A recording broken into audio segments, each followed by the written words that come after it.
So it was like, guys were like, oh man, there's a new production house that has like just different values, different thinking musically, right?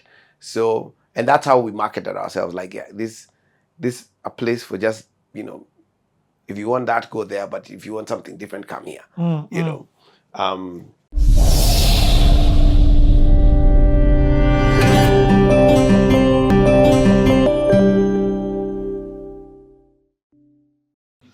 Okay, in 3, 2.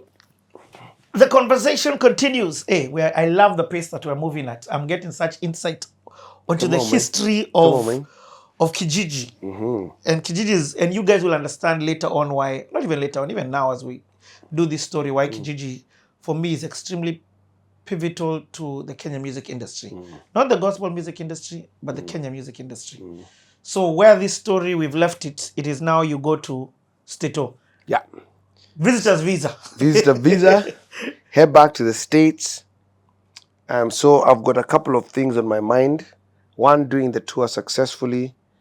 Number 2, I catch a vision when I'm in Kenya before leaving to the States. And the vision was what? Was for me to control even more of the value chain of music. So that's what I was trying to do anyway, right? Yeah. I was at the bottom of the barrel with distribution. Everything has been made, everything printed, So you are just trying to get a little margin, right? Then the next move was create your own products. Then the next thing was, oh, what if I owned the studio? Wow. That created the things. Wow. So what was in my heart was a studio. I need to figure out how, when I go to the States, I'm going to buy a studio. That is crazy. Right? That is crazy. So begin the tour. And has Milele's love dipped? No, love for Milele, like in the at that time. No. Milele. So maybe Milele we're not at that crazy celebrity that we had in Kenya, but everything is extremely solid. I mean, to that summer, that 3 months, man, I don't know, 40 shows. Like, I mean, it's still clicking. I get it. It's a machine. I get it. In fact, it's better. It's no more. Yeah, it's flowing. streamlined. Yes, it's a machine now. It's a machine.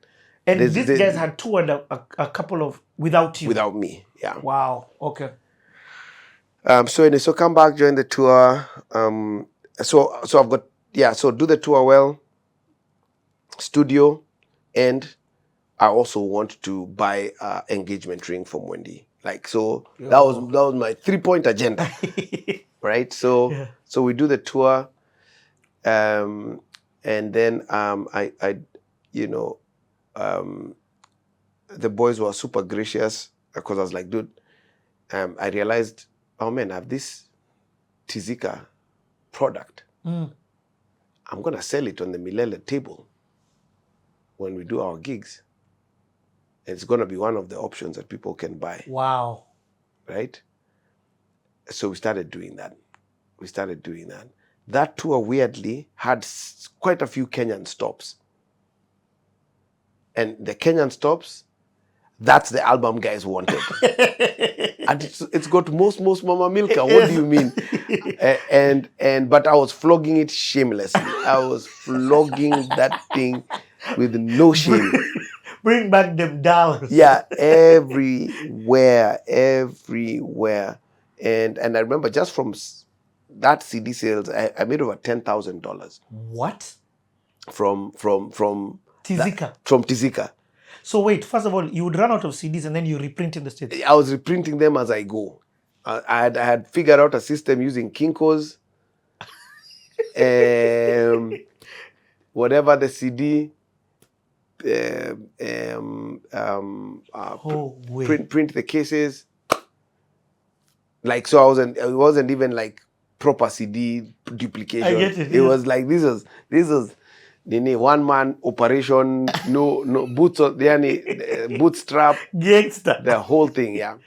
So anyway, but that's powerful. $10,000. So sold over $10,000. And that was the seed to buy all the equipment I needed. No way. With a special mention to my really good friend Julie, who you'll hear about. I told her what I was doing, because the total I needed was about $15,000 to buy all the equipment, and she had what I was doing, and she's like, how she had just started a ministry. She didn't even have much money. She asked me, I feel the Lord is asking me to give you $5,000. No way. So I had exactly all the money I needed to like buy a really nice studio, like digital mixer. It was the G4, the Mac tower, the Mac tower. The That's screen, where my album was recorded, bro. The whatnot, all that stuff. Tizika was the seed. No way. Was the seed to make that all happen. And you'd have never planned that. Never planned that. That's what I'm saying. There's strategy, and then there's like, okay, it wasn't even the main audience. Yes. who made this thing happen for us. Right? Let's see. Yeah, I think that's Stella. Where's the Stella? Yes. Hey, Stella. Hi. Come on in. You're rolling? You continue? Yes. Okay. So you get this seed. You buy the engagement. I buy the engagement ring. So my 3 objectives are met on that tour. I buy the engagement ring. We get engaged on that trip because Wendy had a trip to the States as well. So we connected. We get engaged in the States. Buy the studio and ship the studio to Nairobi. So now coming back, now I've come back at a different level from the level I was at. So you have a mic, you have... I have everything. You have everything for a studio? For a studio. Okay. And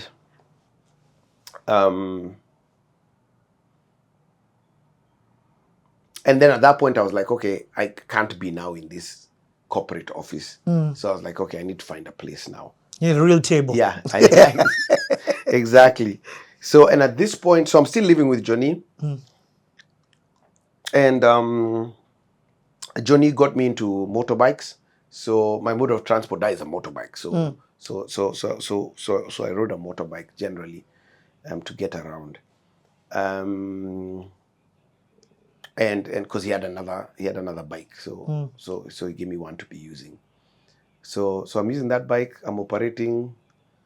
I take Wendy for dates on the bike, like that's how I'm living my life, right? So now I was like, okay, I need to find a place, right? I started looking for places, so the first place I found was in Westlands. A really nice, like a little 2-bedroom, and I was like, okay, cool, I'll live in 1 bedroom. The studio will be in the other bedroom. So I find out the information for, it was like an organization that owned them. So I, take my bike, I go to the waiting room, I have my helmet. I go see the person. The mama took one look at me with my motorbike helmet and, and she said, oh, I'm so sorry. The apartment, it was an apartment, was like a ground level. Yeah. So she's like, oh, I'm so sorry, the house is gone. It's just gone. It's just gone. I said, oh man, that's so sad. I said, okay, no problem. I went back to the office, to my card table. Then I called them. And I called them and I was like, hey, I'm interested in a da-da-da-da-da. She's like, yeah, we have a couple, yeah. So I was like, oh, okay. It's because of how I looked. She judged me by my clothes. So I was like, okay, lesson learned. I was upset, but I was like, okay, lesson learned. So then I found another place on Moshai Drive this place was even slightly more expensive because now this is like a big house, and I was like, okay, I'm going differently. I put on my one suit, borrowed my sister's Mercedes, and went. And I made sure I did the choo-choo at the door as I enter the building. The Indian guy listened to my thing, da da da da da da. I got my list signed. That's hilarious. Messed up, but hilarious. Yeah. So I got the place, and then now the next move was like now build the studio. So got carpenters, built it out, and in the living room, and that now created our. Now I'm like, now this is official. Now we have, and I had enough money that I'd saved now from the tour and all of that to be able to now do all of these things, right? Yes. To build that, to buy now some proper desks, a couple of proper desks, chairs, this studio chair, da da da, and now officially now we had a record studio. We had a studio. But no artist. Because the Gopa artist has gone. Yeah, no artist. No artist. The Gopa wanna be artist. But then also on that trip, I'd already kind of started thinking strategically, because I was like, okay, I want to do a studio, and I was like, who do I want to be my producer in that studio, like my A producer, and the only person who was on my heart was Aaron Rimbui. Yeah. Okay, so basically, we go to this church in Chicago. It's a mega church, very famous church, still is today, called Willow Creek. And so at Willow Creek, there's a special artist performing, and that performing artist is a jazz musician called Kirk Whalum, saxophone guy, the guy for gospel according to jazz. So I went to the CD table, bought a CD, and told him, hey, I'd like you to sign this. One of my friends is a huge fan of yours. Is called Aaron Rimbui. Sign this for him. Yeah. Okay. So he signed that. Album. So when I come, I go to Aroro's house. So first of all, that means you and Aroro talked when you came back. Yeah, no, we are friends. We're buddies. Okay. And at this point, I should note that Aaron at this point is at I forgot the name, Bruce Odhiambo's studio. Yes, Johari Clef. And he's there with Mandugu Digital, with Ambrose Mandugu Digital. I think most underrated producer in Kenya. Like, if guys actually know what he did, yeah, he would be such a household name. Anyway, he moved to TZ. So Ambrose, they work there. And that's when I become friends with Bruce Odhiambo.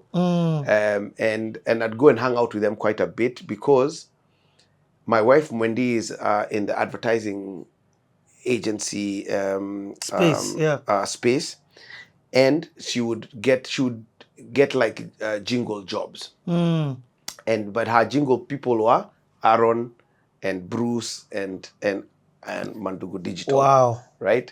So I'd come and do BGVs, make a few coins. Just make some money or whatever, when they're recording, and they'd call me, and we'd have but it was always a fun. We had so much fun, always laughter, good times at that studio.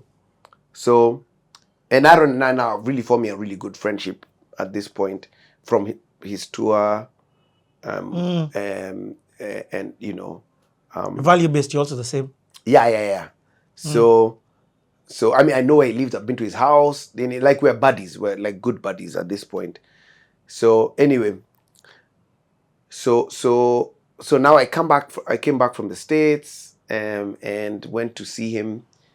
But when I go to see him, I was like, hey bro, I've got something for you. And I gave him the CD signed to Aaron by Kirk Whalum. There's a whole loop on that story. I know. There's an insane loop. Crazy loop on that story. And I'll tease it out, because Aaron man, maybe a decade plus later, gets to show Kakwelam that CD and show him how he signed a CD to him way before Aaron got to meet him, and Kakwelam becomes the guy who makes it possible for Aaron Rimbui to move to the States. God. So it's crazy. That's what I'm saying. There's strategy, and then there's like, how you can't draw that up. Dude. You can't draw that up. Aaron has even brought Kak to Kenya. Yeah. And they're on each other's albums. Yeah. No, like that's like one of Aaron's like close musical friends. That is insane. Yeah. You can't. You can't make this stuff up. Yeah. You can't make this stuff up. Yeah. So anyway, so I come back and I'm like, and I have a proposal for him. I'm like, dude, so he has a job, but I'm like, man, dude, I want to set up a studio. It's gonna be happening. It's gonna be, this is the thing. So, man, I'd love for you to come and let's do it together. And I don't know if he said yes immediately, but he did say yes. And so that's how. So when he says yes, he leaves Johari Cliff. I'm not certain that he left. I think he might have already left. Yeah. Oh, okay. I think he might have already have left. Okay. Because I think maybe he felt his season was done. Yes, In fact, yes. I think that's exactly what it was. He felt his season was done. So I kind of just landed at the opportune time. moment. Yeah. Yes. Yeah. So he's like, yeah, cool, man. And I told him the vision, I want to record artists. We'll do jingles and stuff, but I really want to record artists. So we figured out, and we started operating. So I'm still a zero budget guy. So it's not like, even as I'm employing guys, I don't know how I'm gonna pay them. Yeah. So Aaron joins, and our first thing was, not even to do albums. Like, let's kind of just get the record label's name out. I'm trying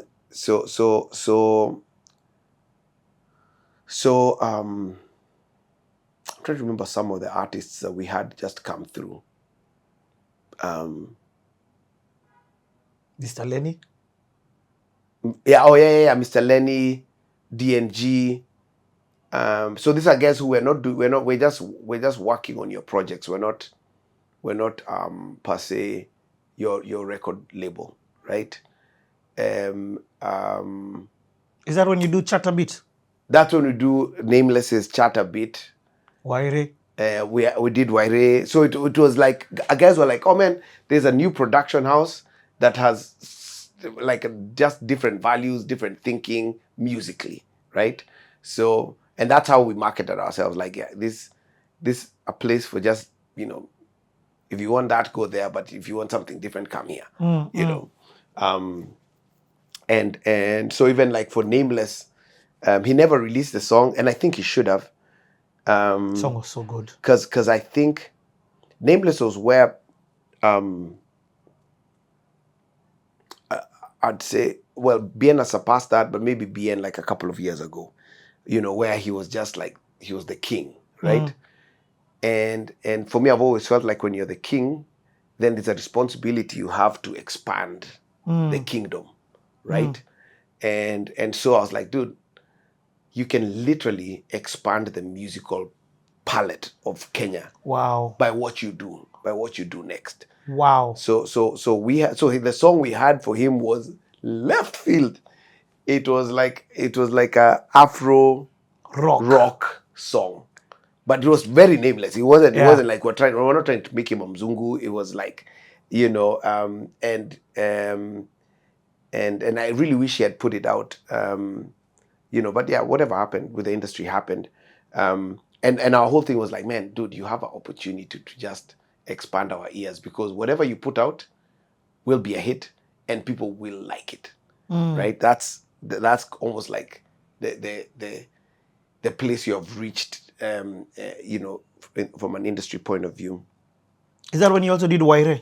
That's when we did Waire. Waire put it out though. He put it out. In fact, he named the album. Yeah, Definition of a Love Child. Yeah. It was a title track. And at that time, I think I'd also met Kanjii. I was a big fan of his since his performance days with what was the name of the group? Milele. Milele. And I think he had just opened Kijiji Studios, and he had told me, yeah, pass by sometime. Let's see if you can jam on a song or two. And that's when I came through to the studio, we started working on. He played me the beat for Definition of a Love Child. Just the vibe, you know. Kanjii was different. He wouldn't go mainstream pop for you, but he'll give you a concept and like, can we try? He's a very serious music director, and that's how we came up with that jam. And it became the title project for the album. You know what I mean? So, and he also, his vocal was on it as well. I think in the chorus. Yeah. There's a bit on it. Any women that you worked with at this time? We did a thing with Masi Maira. I can't remember what it was. And I've always loved Masi Maira. I'm like, her voice is the most unique voice, like, period. So Masi Maira, I know we did something with Masi Maira. But we really start making our mark when we now start taking on artists, right? So I wasn't that interested in the whatever 15K to be made from producing a song. I was trying to build like an ecosystem of production and you know, the distribution of the CD and all of that, because I started out in distribution. So we do the artists, help us, you know, pay some bills or whatever. Rebecca Dawn. Rebecca Dawn, yes. There's a story there. I can't tell that story.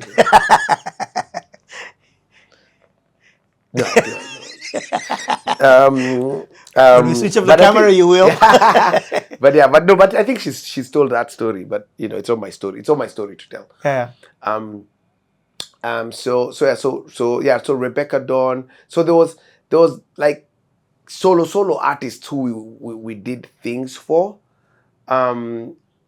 But my big thing was I wanted to record guys and do full albums, and then be the person who distributes that album.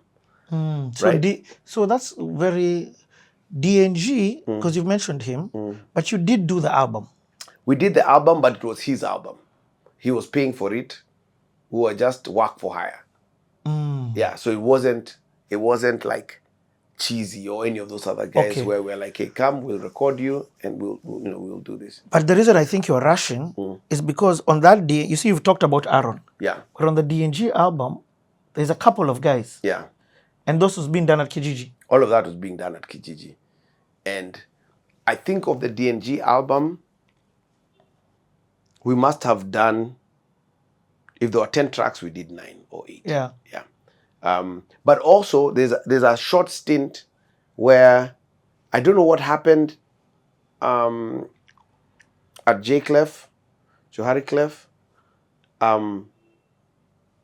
because even Mandugu came to Kijiji for a season, and that was just fun, man. Like the quality of music and his chemistry with Aaron was unmatched. Like those two were, you know, I always think that, man, if we had kept those two together for like a 5-year run, it'd have been something else. Those two were bad news together.